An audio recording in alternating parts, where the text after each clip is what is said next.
महाराष्ट्र की सत्तारूढ़ महायुति में एक और पलटू कुमार मिल गया है, या ये बोल सकते हैं कि मोदी के घर में एक विभीषण आ गया है। हालांकि वो पलटू कुमार या कौन है विभीषण, सब आपको बताएंगे, लेकिन उससे पहले आयन भारत को जरूर सब्सक्राइब कीजिए। नमस्कार, मैं मंजू रुधियाल और आप सभी का स्वागत है आयन भारत में। दरअसल महाराष्ट्र की सियासत में इस वक्त दो गठबंधन चुनावी मैदान पर हैं। एक है महाविकास आघाड़ी और दूसरा महायुति, और दोनों ही गठबंधन की स्थिति इस वक्त सेम लग रही है, क्योंकि दोनों ही गठबंधन में खटपट चल रही है। लेकिन आज यहाँ हम बात महायुति की करेंगे, जिसमें बीजेपी, एकनाथ शिंदे की शिवसेना और अजित पवार की एनसीपी शामिल है। हालांकि इस गठबंधन में अजित पवार की एनसीपी शामिल ही क्यों है, ये समझ नहीं आता, क्योंकि अजित पवार के महायुति में आने से गठबंधन को कोई फायदा नहीं हुआ। ये सब लोकसभा चुनाव में देखने को मिल चुका है।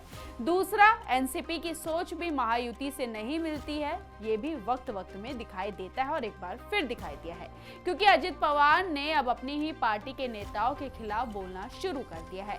दरअसल अजित पवार ने योगी आदित्यनाथ के बटेंगे तो कटेंगे नारे पर सवाल उठा दिए हैं। अजित पवार ने कहा है कि महाराष्ट्र छत्रपति शिवाजी महाराज, महर्षि शाहू महाराज और महात्मा फूले का है। आप महाराष्ट्र की तुलना अन्य राज्यों से नहीं कर सकते। महाराष्ट्र के लोगों को ये पसंद नहीं है। साथ ही आपसे ये अपील भी करता हूँ कि आप बांटे नहीं, क्योंकि जब भी हम बटे हैं हम कटे हैं। ये महाराष्ट्र का इतिहास नहीं है। यानी कि उन्होंने योगी आदित्यनाथ के बयान बटोगे तो कटोगे पर सवाल खड़े कर दिए हैं और उससे किनारा कर लिया है। जबकि प्रधानमंत्री नरेंद्र मोदी के बारामती में चुनाव प्रचार ना करने पर अजित पवार ने कहा कि बारामती में मुकाबला परिवार के भीतर है, इसलिए मैंने प्रधानमंत्री नरेंद्र मोदी से अपने बारामती निर्वाचन क्षेत्र में चुनावी रैली करने का अनुरोध नहीं किया है, क्योंकि वहां लड़ाई परिवार के भीतर है। तभी तो शायद लोकसभा चुनाव में अजित पवार वहां से हार गए थे। बता दें कि बारामती से मौजूदा विधायक अजित पवार अपने भतीजे युगेंद्र पवार के खिलाफ चुनाव लड़ रहे हैं, यानी कि यहाँ पर भी चाचा भतीजा की लड़ाई होने वाली है। यहाँ पर अजित पवार के बयान से साफ नजर आता है कि वो महायुति में होने के बावजूद महायुति के नहीं है। क्यों?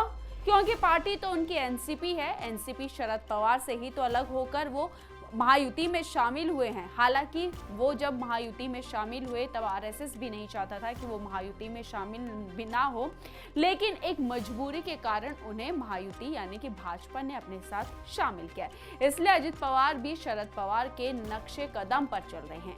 सभी जानते हैं अजित पवार शरद पवार के भतीजे हैं, और शरद पवार वही नेता हैं जिन्होंने मुंबई में हुए आतंकी हमले पर झूठ बोला था।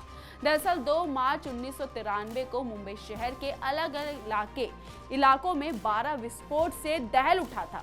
इन विस्फोटों में करीब 250 लोग मारे गए थे और 700 से ज्यादा लोग घायल हुए थे। इस हमले के बाद उस वक्त के तत्कालीन मुख्यमंत्री शरद पवार ने घोषणा की कि विस्फोट 13 स्थानों पर हुए थे, जबकि वास्तव में उस दिन कुल 12 विस्फोट हुए थे।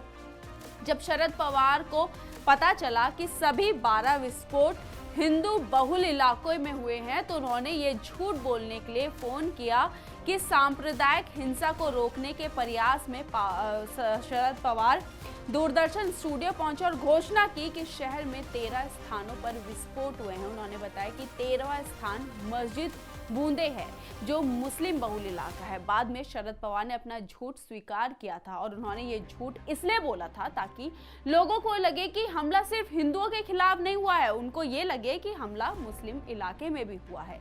ये सोच शरद पवार की है, और इसी सोच के साथ आज अजित पवार भी आगे बढ़ रहे हैं।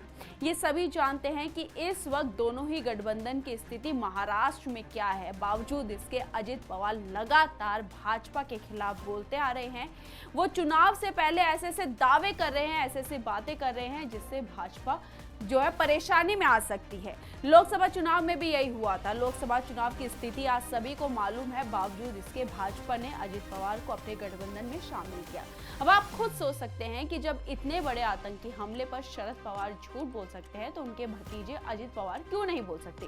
तभी तो अजित पवार के बयान अब सामने आने लगे हैं। उन्होंने अपने ही पार्टी के नेताओं का विरोध करना शुरू कर दिया है। इस पर आपकी क्या राय है? अपनी राय हमारे कमेंट बॉक्स में जरूर लिखिएगा और इस वीडियो को ज्यादा से ज्यादा शेयर कीजिए। धन्यवाद।